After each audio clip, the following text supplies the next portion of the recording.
2023 বিধানসভা নির্বাচনের পর সর্বপ্রথম বিশ্রামগঞ্জ কমিউনিটি হল রেকর্ড সংখ্যক কর্মীদের নিয়ে হল সভা করেন সিপিআইএম সোমবার সকালে।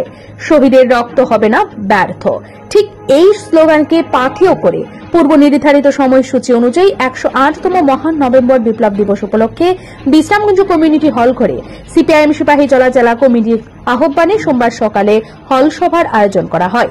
এদিনের হল সভায় প্রধান অতিথি হিসেবে ত্রিপুরা রাজ্যের প্রাক্তন মুখ্যমন্ত্রী তথা সিপিআইএম পল্লিত ব্যুরো সদস্য মানিক সরকার, সিপিআইএম জেলা কমিটির সম্পাদক তথা রাজ্যের প্রাক্তন মন্ত্রী ভানুলাল সাহা, সিপিআইএম বিশালগড় মহকুমা কমিটির সম্পাদক পার্থ প্রতিম মজুমদার, সিপিআইএম রাজ্য কমিটির সদস্য সিদ্দিকুর রহমান, টাকারজলা বিধানসভা কেন্দ্রের প্রাক্তন বিধায়ক রমেন্দ্র দেববর্মা সহ অন্যান্য সিপিআইএম জেলা কমিটির নেতৃত্বরা। তবে জেলা পুলিশ প্রশাসনের উদ্যোগে বিশ্রামগঞ্জ সিপিআইএম সেই হল সভাকে কেন্দ্র করে যেন কোন রকম রাজনৈতিক উচ্ছৃঙ্খল পরিস্থিতি তৈরি না হয় সেদিকে জেলা পুলিশ প্রশাসন কঠোর নিরাপত্তা প্রদান করে। প্রাক্তন মুখ্যমন্ত্রী মানিক সরকার বলেন, সংগঠনের পরিকাঠামো মজবুত করতে জনগণের সঠিক অধিকার ধরে রাখার লক্ষ্যে সকল অংশের লোকেদের একত্রিত হয়ে রাজ্যের শাসক বিজেপির বিরুদ্ধে লড়াইয়ে এগিয়ে আসতে হবে। সোভিয়েত দেশের সমাজতান্ত্রিক ব্যবস্থার পতনের পর সেই রাষ্ট্র থেকে তাকে আমন্ত্রণ জানানো হয়েছে, আপনি আমাদের দেশে আসুন না, একটু ঘুরে ফিরে দেখুন না আমাদের ব্যবস্থাটা কিরকম, আমরা কেমন আছি। আপনার মতো ব্যক্তিত্ব যদি আমাদের রাষ্ট্রে একবার পদার্পণ করেন, কিছুদিন থাকেন, দেখভাল করেন, আমাদের সঙ্গে কথাবার্তা বলেন, অভিজ্ঞতার বিনিময় ঘটান, তাতে আমরা উপকৃত হব। পৃথিবীর মানুষও জানতে পারবে আসলে সমাজতান্ত্রিক ব্যবস্থাটা কি। দেখা গেল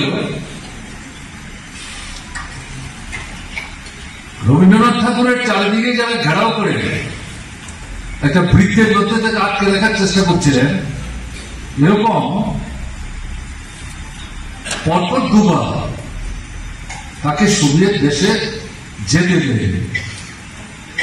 তার কিছু কর্মসূচিও ছিল, তিনি যেতে পারেননি, কিন্তু ইচ্ছা করলে যেতে পারতেন না ঘটনা তা না, আসলে তাকে আটকে রাখা। কারণ তিনি গেলে পরে সোভিয়েত দেশের অভিজ্ঞতা যখন চাক্ষুষ করবেন এবং এগুলি যখন বলবেন, রবীন্দ্রনাথের কথা। ছাত্রছাত্রীদের সুবিধার্থে এবার দারুণ অফার নিয়ে হাজির। মাত্র 250 টাকায় কম্পিউটার শিখতে চান? তাহলে আজই চলে আসুন মধুপুর বাজার গ্লোবাল হাইটেক কম্পিউটার সেন্টারে, যেখানে ছাত্রছাত্রীদের অভিজ্ঞ শিক্ষক শিক্ষিকা দ্বারা অতি যত্ন সহকারে প্রশিক্ষণ দেওয়া হয়ে থাকে। কম্পিউটার শেখানোর পর ছাত্রছাত্রীদের কেন্দ্রীয় সরকারের আওতাধীন অতি উচ্চমানের সার্টিফিকেট তুলে দেওয়া হয়। পাশাপাশি ছাত্রছাত্রীদের ভর্তির ক্ষেত্রে ভর্তির ফি সম্পূর্ণ বিনামূল্যে। তাছাড়া ছাত্রছাত্রীদের সুবিধার্থে ওয়াইফাইয়ের সম্পূর্ণ সুবিধা দেওয়া হয়ে থাকে। তাই আর দেরি না করে আজই চলে আসুন মধুপুর বাজার নিউজ ত্রিপুরা 24 অফিসের পাশে গ্লোবাল হাইটেক কম্পিউটার সেন্টারে। Video report news Tripura 24।